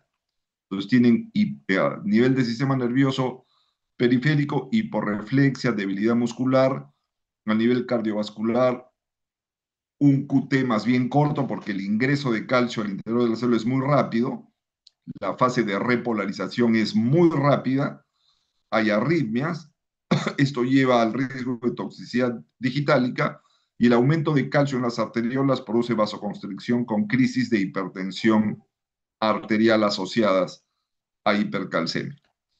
El tratamiento de la hipercalcemia es tratar de aumentar la eliminación, la excreción de calcio a través de la orina. Para eso necesito aumentar la filtración, expandiendo al paciente con suero salino isotónico y administrando un diurético que me garantice una mayor pérdida de calcio por la orina. Y ahí tengo que escoger un diurético de ASA, tengo que escoger furosemida y nunca una tiazida, porque recuerden, las tiazidas tienen efecto contrario. Las tiazidas más bien provocan ahorro de calcio hacia la sangre. Entonces, expansión de volumen con suero salino y furosemida. Eso es lo principal. ¿Qué más puedo hacer? Puedo tratar de bloquear la resorción ósea, o sea, evitar que siga saliendo calcio del hueso. Y eso lo puedo hacer administrando calcitonina en forma exógena, administrando bifosfonatos, que son moléculas que fijan calcio a la hidroxiapatita, o utilizar este anticuerpo monoclonal denosumab, que es un anticuerpo contra el ligando de Rank y que evita que los osteoclastos sean activados. Y puedo disminuir la absorción intestinal de calcio utilizando prednisona. La prednisona disminuye la síntesis de transportadores luminales de calcio en las células intestinales. Hasta aquí la revisión de los temas de metabolismo, de equilibrio del calcio, y aquí otra vez quisiera preguntarles si hay alguna consulta o algún comentario a los temas que venimos revisando. Si está todo bien, vamos con la última parte, que es el recuerdo de la homeostasis del fósforo. Tenemos un poco menos de fósforo corporal total que calcio. Dijimos que calcio es el tercer elemento más abundante en el cuerpo, fósforo es el cuarto. De calcio teníamos 1,3 kg, de fósforo tenemos 700 gramos. Y la gran reserva de fósforo es otra vez el hueso, pero ya no en una proporción tan extremadamente alta como calcio. Sigue siendo un valor muy alto, 85%, pero no tanto como calcio. De cualquier modo, el hueso es el principal depósito de fósforo corporal total. Tenemos un 14% de fósforo intracelular y en el extracelular el 1% restante. El fósforo plasmático, el fósforo plasmático se divide en fósforo inorgánico libre, que es un poco más del 25%. Hay entre 4 y 5% del fósforo circula unido a la albúmina y 70% del fósforo plasmático circula en el plasma unido a lípidos plasmáticos. A diferencia del calcio, que los laboratorios nos dan el resultado del calcio total, el laboratorio nunca da el resultado del calcio total. El laboratorio lo que da es el fósforo inorgánico libre. Ese es el resultado que da el laboratorio. Y el laboratorio lo da habitualmente en miligramos por decilitro. Entonces, es entre 2,5 y 4,5 miligramos por decilitro. Si quieren convertirlo con el peso atómico 31 a número de partículas, esto te va a dar entre 0,8 a 1,5 milimoles por litro. Y con la valencia 1,8, recuerdan, con la valencia 1,8, cada milimol te da 1,8 cargas eléctricas, multiplicas esto por 1,8 y te va a dar de 1,4 a 2,7 mil equivalentes por litro con esta valencia 1,8. Pero aquí no hay tanta complicación como con el calcio, no hay tantas variables en qué pensar. El fósforo, repito, es expresado como fósforo inorgánico libre en miligramos por decilitro. Las fuentes dietéticas de fósforo: carne, queso, leche, conservas de pescado, las bebidas oscuras de cola y carnes, menestras, granos, queso como fuentes principales de fósforo. ¿Cuánto ingerimos de fósforo? Más o menos 1,000 miligramos. Hemos dicho que tenemos unos 700 gramos de fósforo corporal total, que el 85% está en los huesos, 14% en el intracelular y 1% es fósforo plasmático. Una dieta balanceada. El 80%, bueno, la reposición de fósforo es bastante más sencilla, más fácil, más eficiente que la de calcio, que es bastante difícil. De los 1000 miligramos, 800, el 80% es reabsorbido hacia la sangre, pero hay una secreción de unos 200 miligramos. Entonces, la ganancia neta de fósforo, la ganancia neta diaria de fósforo es de unos 600 miligramos. De estos 1000 miligramos que habíamos ingerido, 800 se reabsorbieron, 200 se quedaron en la luz intestinal, pero hay 200 más que se secretan, que hacen 400 miligramos que excretamos por heces más o menos. Eso quiere decir que para equilibrar este ingreso de 1000, perdiendo 400 por heces, los riñones tienen que excretar unos 600 miligramos de fósforo en la orina de 24 horas. ¿Cómo es el manejo renal? Eh, con 180 litros de agua filtrada todos los días y 3 miligramos por decilitro o 30 miligramos por litro miligramos de fósforo diario. Segmento S1 y S2, en los dos primeros segmentos, se filtra unos 3.800 miligramos. El segmento S3, el último segmento, el segmento 15%, aquí ya tenemos 85% reabsorbido. Y el túbulo contorneado distal reabsorbe un 4% adicional, queda más o menos el 11% de estos 5.400, que son los 600 miligramos que tenemos que excretar para mantenernos en equilibrio. Para fósforo, el sitio de regulación por PTH era el túbulo contorneado distal. Para calcio, la regulación por PTH estaba acá. Para fósforo, la regulación es proximal. La regulación en el fósforo es proximal. Entonces, ¿cómo se compensan las situaciones de hiperfosfatemia? Si aumenta el fósforo inorgánico, el fósforo se va a unir inmediatamente al calcio para formar complejos de fosfato de calcio. Eso quiere decir que va a haber menos calcio iónico libre. Al haber menos calcio iónico libre, eso es sensado por la PTH. Las respuestas son más por PTH secundarias a la disminución del calcio iónico, porque hay más calcio en complejos con fósforo formando complejos de fosfato cálcico.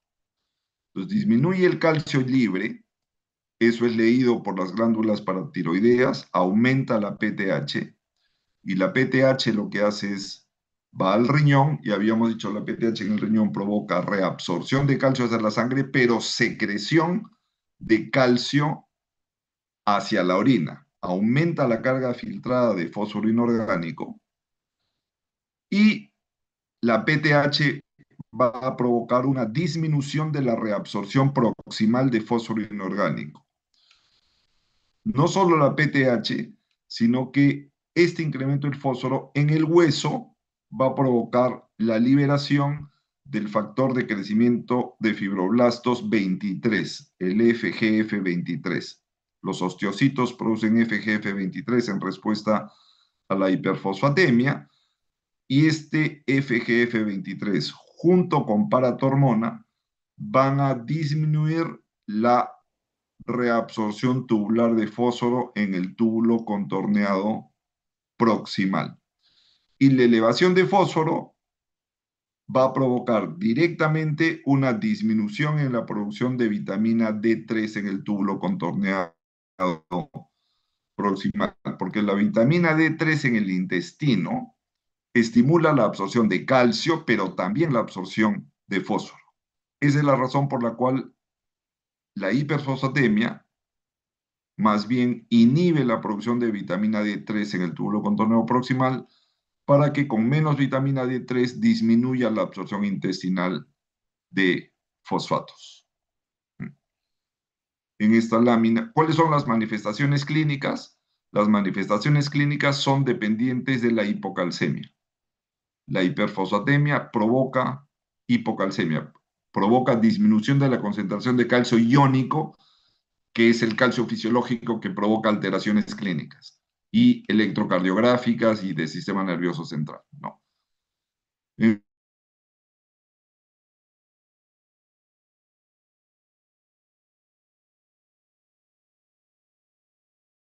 Entonces, el cuadro clínico de hiperfosfatemia es un cuadro clínico. El túbulo contorneo proximal, epitelio con las vellosidades en el lado luminal, y aquí hay proteínas transportadoras de fósforo, cotransportadoras de sodio con fósforo. Hay dos subtipos de transportadores de sodio con fósforo, y la síntesis de estos transportadores es inhibida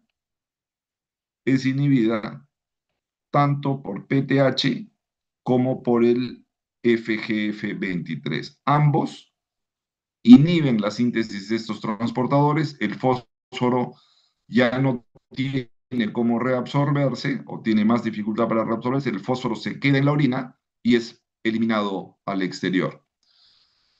Entonces, la hiperfosfatemia eleva PTH, eleva FGF23 y por este mecanismo perdemos más fósforo por la orina para tratar de compensar la hiperfosfatemia. Si un paciente tiene hiperfosfatemia, lo que debemos hacer es tratar de aumentar la excreción urinaria expandiendo el volumen con suero salino y haciendo que el paciente miccione un mayor volumen para que elimine más fósforo por ahí, que es lo mismo que hacíamos con calcio, y disminuir la absorción intestinal de fosfato, suprimiendo los alimentos ricos en fósforo y utilizando fijadores intestinales de fosfatos que fijen al fosfato en la luz intestinal e impidan que el fosfato se absorba. Y ahí podemos usar carbonato de calcio o este fármaco Sevelamer. Y por último, ¿qué ocurre ante la hipofosfatemia?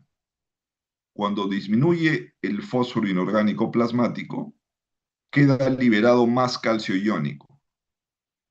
Entonces se produce una hipercalcemia por incremento del calcio iónico. Eso hace que la PTH se suprima y más bien que se estimule la producción de calcitonina. Las manifestaciones clínicas son secundarias a disminución de la energía celular, dado que el fósforo es un constituyente central de las moléculas de reserva de energía, por ejemplo, ATP o GTP. ¿No es cierto? Entonces, esta disminución del fósforo inorgánico que va a provocar mediante la hipercalcemia disminución de la PTH, menos PTH en el riñón, aumenta la resolución tubular de fosfato, aumenta la producción de vitamina D3 en el túbulo contorneo proximal por efecto directo de la hipofosfatemia. La hipofosfatemia estimula la producción de vitamina D3 para que esta mayor producción de vitamina D3 se dirija a las células del epitelio intestinal y se aumente la absorción intestinal de fosfato.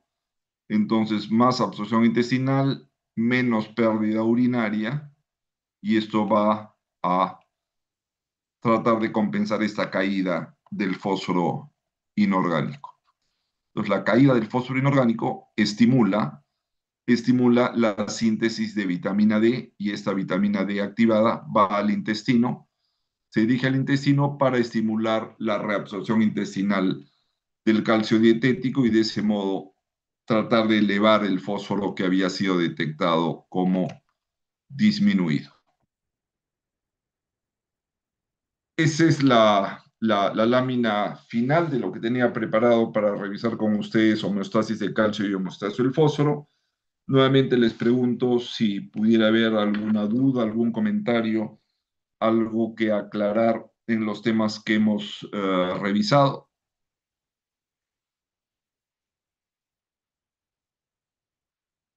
Sí, Solana, adelante. Es cierto, Pero no me quedó muy claro cómo es que la PTH al inhibir la reabsorción de fósforo evitaba las arritmias. Te lo mencionó ahí. ¿En cuál tema? Cuando explicó de que la PTH tenía un efecto contrario en la reabsorción en el riñón, que aumentaba la reabsorción de calcio y disminuía la reabsorción de fósforo, pero era para evitar complejos, creo Ah, ya, que ya, dañaban al ya, ya, corazón. ya,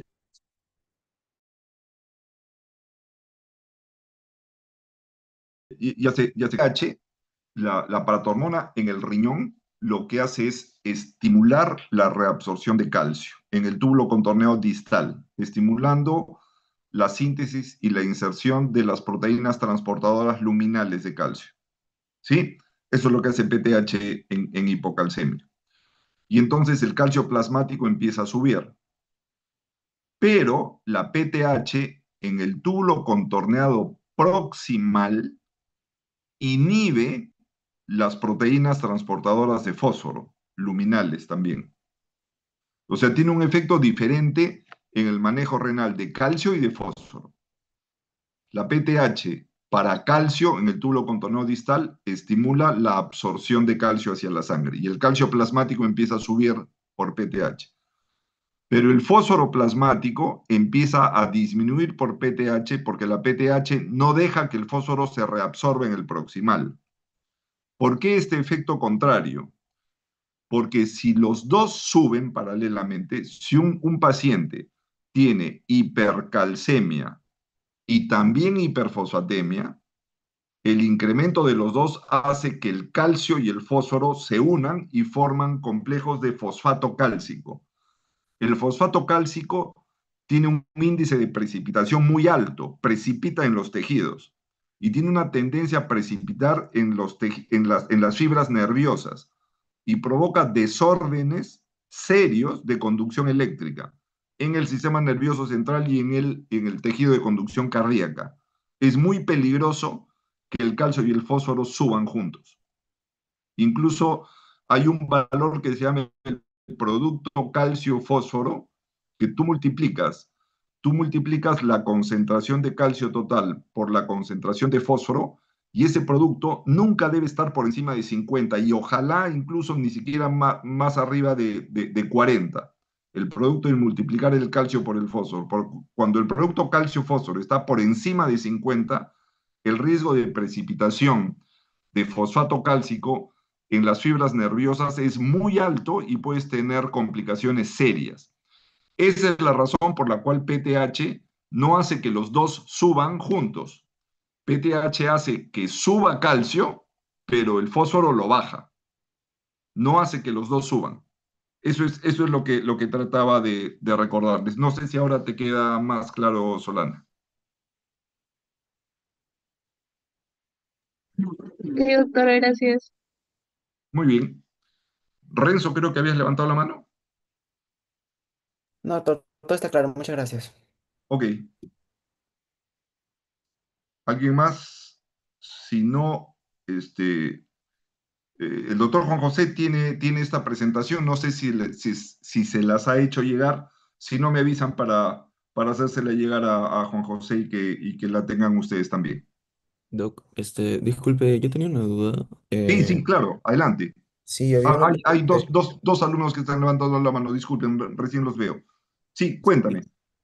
Había una gráfica que era sobre absorción intestinal de calcio en la primera parte de la exposición. ¿Podría volverlo a explicar, por favor? Sí, claro. Sí, creo. ¿Está? Sí, esa misma. Absolutamente en el calcio. Listo. ¿Tú eres Edmundo? Sí, Doc. Edmundo, listo, ya. Mira, en este gráfico, esta es la luz intestinal con las vellosidades del intestino delgado, ¿sí? Y este es el lado de la sangre vaso, es el extremo vasolateral de la célula con los capilares de la sangre aquí.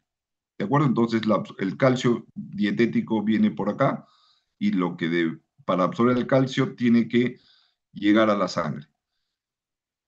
¿Cómo llega a la sangre? Tiene dos caminos. Tiene el camino paracelular, donde la absorción de calcio por los espacios entre célula y célula se favorece por la presencia de estas proteínas que se llaman claudinas de tipo 2, 12 y 15, ¿sí? Que son proteínas que permiten y facilitan el pasaje de calcio desde la luz intestinal hacia la sangre, ¿ya? Y también hay el transporte transcelular, atravesando las células, ¿sí? Para este transporte transcelular, el calcio tiene que eh, eh, sufrir, no es la palabra, pero bueno, sufrir difusión facilitada a través de estos transportadores dependientes de voltaje, que son proteínas transportadoras de calcio, canales de calcio dependientes de voltaje. Esta es difusión facilitada, quiere decir que aquí hay una gradiente de concentración, una gradiente electroquímica que favorece el movimiento de calcio desde la luz hacia el citosol. No es difusión simple porque como el calcio tiene carga eléctrica, otra vez insisto, todas las moléculas con carga eléctrica, incluidas, por supuesto, primariamente los iones, que tienen carga eléctrica muy fuerte, no son solubles en grasa y por eso necesitan un transportador. Por eso no es difusión simple, a pesar que hay una gradiente muy clara de concentración, debido a que el calcio no difunde a través de la grasa, necesita un transportador que facilite la difusión. Por eso es difusión facilitada. Ahora, ¿quién genera esa gradiente? ¿Quién hace que la concentración de calcio aquí en el citosol sea muy bajita? Esta bomba, esta bomba ATPasa de calcio, que expulsa calcio en forma activa en contra de la gradiente y mantiene la concentración de calcio aquí muy bajita. El calcio es expulsado acá por la ATPasa de calcio, ¿sí? Entonces, eso genera una concentración de calcio muy bajita en el citosol, eso genera una gradiente que favorece la entrada de calcio cuando tienes un transportador, en este caso dependiente de voltaje, que permite el movimiento de calcio siguiendo su gradiente. Y adicionalmente a la bomba ATPasa de calcio vasolateral, tenemos el intercambiador de calcio y sodio. Entonces, cada vez que el sodio plasmático, que esté en una concentración muy alta, ingresa en forma pasiva hacia la célula, se produce por, por contratransporte, entra sodio, sale calcio. Entonces, estos dos mecanismos hacen que el calcio se mueva del citosol hacia la sangre, utilizando a estos transportadores. ¿Cuál es el rol que tiene ahí la vitamina D? Porque hemos dicho que la absorción intestinal es difícil porque necesitas todos estos mecanismos. No es una absorción fácil la del calcio, de nuestro calcio dietético. Y esto es estimulado por la vitamina D, por la 1,25, por la 1,25 dihidroxicolecalciferol. Esta 1,25 dihidroxicalciferol es un lípido, difunde sin ningún problema a través de la membrana, es un derivado de colesterol. En realidad no es una vitamina, es una hormona esteroidea. La vitamina D deberíamos dejar de llamarle hormona porque es una hormona esteroidea derivada del colesterol. Esta hormona lipídica difunde sin ningún problema a través de la membrana, difunde a través de la membrana nuclear y llega al receptor nuclear, donde lo que hace es estimula a la lectura de los códigos genéticos, donde está escrita los códigos para la síntesis de estas claudinas, de esta proteína TPasa de sodio-potasio, de esta proteína intercambiadora de sodio-calcio y de este transportador dependiente de voltaje. Además, este BDR es el receptor de la vitamina D, BDR, receptor de vitamina D, se une a esta proteína fijadora de esteroides y por este segundo mecanismo estimula también la síntesis de estos transportadores luminales. Entonces, en resumen, hay reabsorción de calcio paracelular por estas claudinas, hay reabsorción transcelular por los canales dependientes de voltaje y por endocitosis también. Y estos mecanismos son estimulados por el efecto de la vitamina D sobre el ADN del núcleo de las células y por el efecto sobre este receptor dependiente de esteroides, que todos en conjunto lo que hacen es aumentar la síntesis de estas proteínas que son indispensables para que el calcio que ingeriste con tu leche, quesos, lo que sé yo, pueda finalmente atravesar el epitelio intestinal o los espacios paracelulares para llegar a la sangre. No sé si ahora con así explicado con un poquito más de paciencia resultó más claro, Edmundo. Sí, Doc, quedó más claro, gracias. Y ahí está el rol central de la vitamina D para facilitar todos estos procesos de absorción. Listo. Gabriel, adelante. Sí, doctor. Buenas noches. Una Bueno, consulta. Cuando explicó la hipocalcemia, sí, mencionó que la excitabilidad neuromuscular iba a ser mayor. Quería saber sí, por qué era. Esa era mi primera pregunta y mi segunda es el efecto de las tiacidas y cómo ya, aumenta la reabsorción del calcio. Gracias. ya, ya mira, el potencial de reposo es negativo, ¿no? Cuando dices negativo, en realidad esto es una comparación. Si ustedes recuerdan cómo se mide este potencial, es que pones un electrodo dentro de la célula y otro electrodo fuera, y tienes un medidor de voltaje.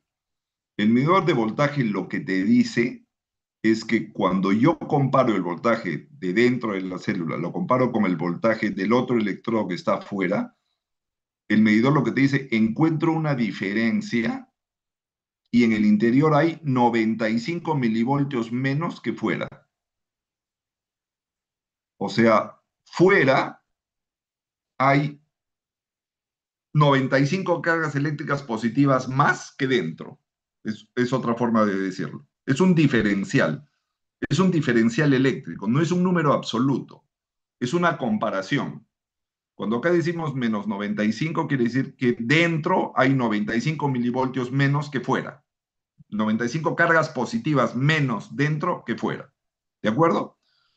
Ese diferencial tú lo puedes cambiar si cambias la cantidad de cargas eléctricas positivas que hay fuera. Estas cargas positivas que hay fuera en el extracelular son la suma de sodio, calcio, magnesio, potasio, todos los iones cargados positivamente. Si uno de estos iones cargados positivamente disminuyen, la diferencia contra el interior ya no va a ser tan marcada. La diferencia que era 95 empieza a ser una diferencia cada vez menor. Este es el punto cero, ¿no es cierto? Aquí el interior y el exterior tienen el mismo voltaje, aquí en cero. Y hay un valor que ustedes conocen como el potencial umbral, que cuando llegas a ese potencial, todos los canales de sodio de la célula se abren, el sodio entra de manera violenta y se produce el potencial de acción, que es que el interior de la célula se vuelve totalmente positivo por un flujo violento de sodio que entra desde el exterior hacia adentro. Esa apertura brusca de todos los canales de sodio sensibles a voltaje, ocurren cuando el potencial umbral llega más o menos a menos 65, cuando disminuye de menos 95 a menos 65. Si tú tienes en un paciente hipocalcemia, quiere decir que tienes un menor número de cargas positivas fuera de la célula. O sea que esta diferencia ya no es tan grande, es una diferencia más pequeña. Si es más pequeña, en vez de estar en menos 95, digamos, estás en menos 70. En menos 70 quiere decir que con cualquier estímulo pequeñito ya llegaste a la línea roja y la célula se excita. No necesitas este cambio para excitar a la célula, sino necesitas un cambio de este tamañito, pequeñito. Cualquier estímulo hace que la célula se excite. ¿Y eso cómo lo manifiesta el paciente? Haces estímulos sencillos y ves contracción muscular violenta por estímulos sencillos. Eso es lo que quiere decir que el paciente su sistema nervioso esté hiperexcitable. Tanto su sistema nervioso periférico como su sistema nervioso central y su sistema de conducción eléctrica cardíaca también. Se vuelve hiperexcitable y tendiente a las arritmias, porque la diferencia que necesitas para excitar se ha vuelto muy chiquita. ¿Sí? En esta primera parte, Gabriel, ¿no? ¿Esta primera parte de tu pregunta te resultó ahora más clara con esta revisión? ¿O no está del todo claro? Sea honesto, si no está del Sí, todo doctor, claro. sí entendí. Sí, Muchas perfecto. gracias, sí. Si no, no, y lo trato de explicar de otra forma, o les pido contribución a ustedes, de repente conversando, encontramos una explicación que sea más entendible. Esa era tu primera pregunta. La segunda pregunta era tiacidas, ¿no? Ujú, sí. Tiacidas, no sé si estaba antes o después. Es antes. Sí, tiacidas, aquí está. Ya mira, en el túbulo contorneo distal, la reabsorción de sodio y cloro ocurre primero, como en todos los segmentos tubulares, está la bomba TPase sodio-potasio en el lado vasolateral, ¿sí? Moviendo sodio desde el epitelio de la célula hacia afuera, intercambiándolo con potasio. Esta bomba de sodio-potasio es la responsable de crear la gradiente. Como todo el tiempo está sacando sodio hacia afuera, la concentración de sodio dentro de la célula en el citosol es muy bajito, está más o menos en 5 milimoles por litro. Y entonces la concentración en la orina en formación es más grande y se crea acá una gradiente que va a tender a favorecer el movimiento de sodio desde la orina en formación hacia el citosol. Y esa bomba, ese sodio que ha entrado en forma activa y consumiendo energía, lo saca activamente hacia el capilar. Pero todo se inicia acá en la bomba de sodio-potasio. ¿Ya? Este sodio no se puede mover a través de la grasa de los lípidos, ¿no es cierto? Porque tiene carga eléctrica y no es soluble y necesita una proteína que sirva como transportadora, por eso esto es difusión facilitada por este transportador. Siguiendo la gradiente de concentración, aquí no hay consumo de energía directo, el consumo de energía ocurre acá, entonces esto es transporte activo primario, esto es transporte activo secundario. Aquí no hay verdaderamente consumo de energía, sino el aprovechamiento de una gradiente creada en el otro lado de la célula por una bomba primaria que sí consume energía. ¿De acuerdo? Entonces, este cotransportador no mueve sodio solo, sino tiene un segundo espacio que tiene que ser ocupado por cloro. Y ahora sí, los dos juntos ya se mueven. ¿De acuerdo?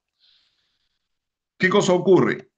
Las tiacidas bloquean este cotransportador luminal de cloro y sodio. Entonces, cuando tú das tiacida, tú impides que el sodio y el cloro sea reabsorbido de manera habitual, queda una cantidad importante de sal de cloruro de sodio dentro de la luz, esto se va hacia la orina final, esto se comporta como un osmol, genera movimiento de agua, genera atracción de agua y el volumen urinario aumenta. Este es un natriurético, primariamente es un natriurético, lo que provoca es pérdida de sal por la orina primariamente y como efecto secundario la sal jala agua. Y entonces el aumento del volumen de agua en la orina es secundario a la pérdida de sal por la orina. ¿Ya? Ese es el mecanismo diurético de la tiacida. ¿Cómo impacta eso sobre el calcio? En este segmento, la bomba de sodio-potasio está sacando sodio desde la célula hacia afuera. Y la concentración de sodio acá era 5 milimoles por litro. ¿Ya? Pero tú sacas y sacas y sacas sodio y no lo repones porque normalmente la reposición ocurría desde la orina.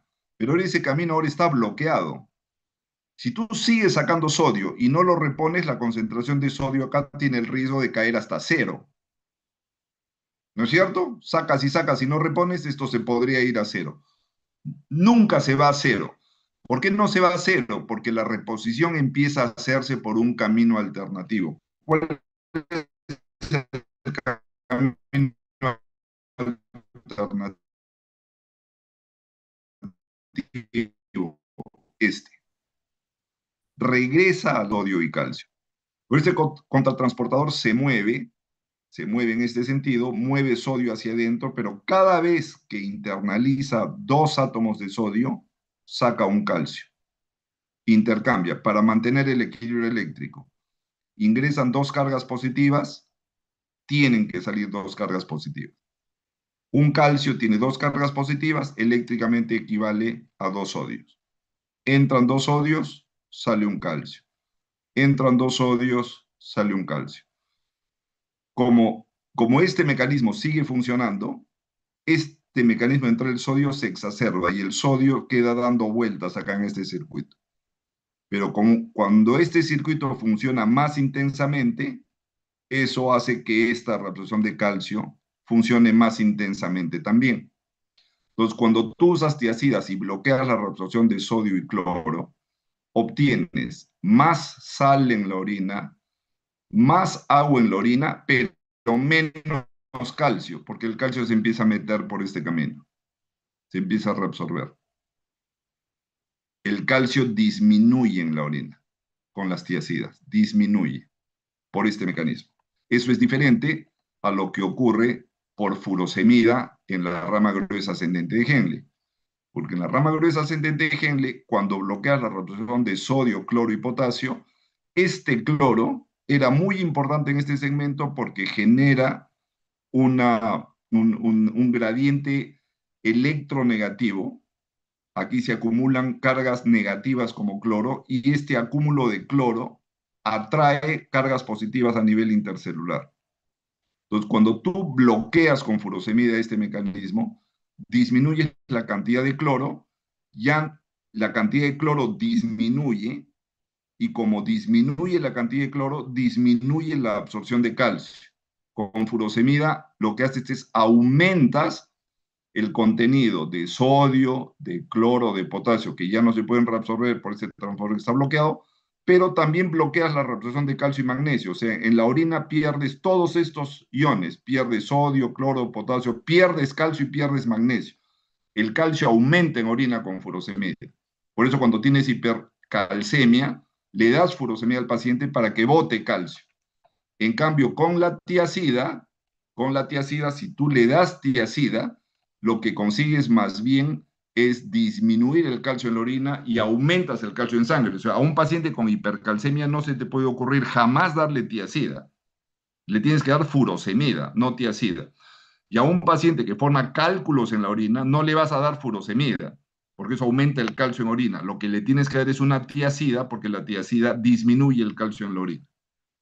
No sé si ahora te resultó un poco más claro esta diferencia de efectos sobre el calcio de la furosemida y las tiacidas.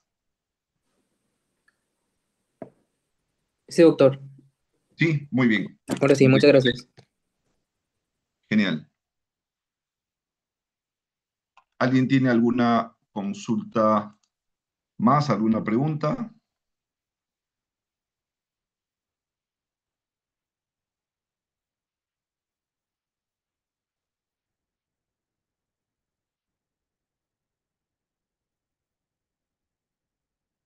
Gabriel, ¿habías anotado aquí cómo es que la hipocalcemia aumenta la sensibilidad a las contracciones musculares? Me parece que lo expliqué ya. ¿Está bien o necesitas o hay algún punto que quieras aclarar? No, doctor, esa pregunta fue antes de hacerla activando mi Sí, micrófono. durante la presentación, lo que pasa es que no, Sí. no las había visto, recién estaba viendo. Y ahí quedó una también de Daniela. Daniela, ¿te quedó claro lo de la corrección por hipoluminemia del calcio o quisieras ver un ejemplo adicional, una explicación adicional a la corrección de calcio por hipoluminemia? Daniela Palacios, si todavía está Daniela, de repente Daniela ya nos abandonó. Parece que no está. Bueno, esas son las preguntas que habían. Si no tienen más preguntas o comentarios, les agradezco muchísimo por su presencia hoy y por las preguntas, la participación y nos vemos, tenemos una clase, una reunión para revisar diuréticos. Entonces, nada más por hoy. Buenas noches, que les vaya muy bien. Y me cuentan si es que necesitan que les mande la presentación si Juan José no la tuviera. ¿Sí? Chao, nos vemos. Hasta luego. Buenas noches, doctor. Chao, buenas noches. Buenas noches, doctor. Gracias. Buenas noches, doctor. Chao, hasta luego. Gracias, doctor. Chao, chao.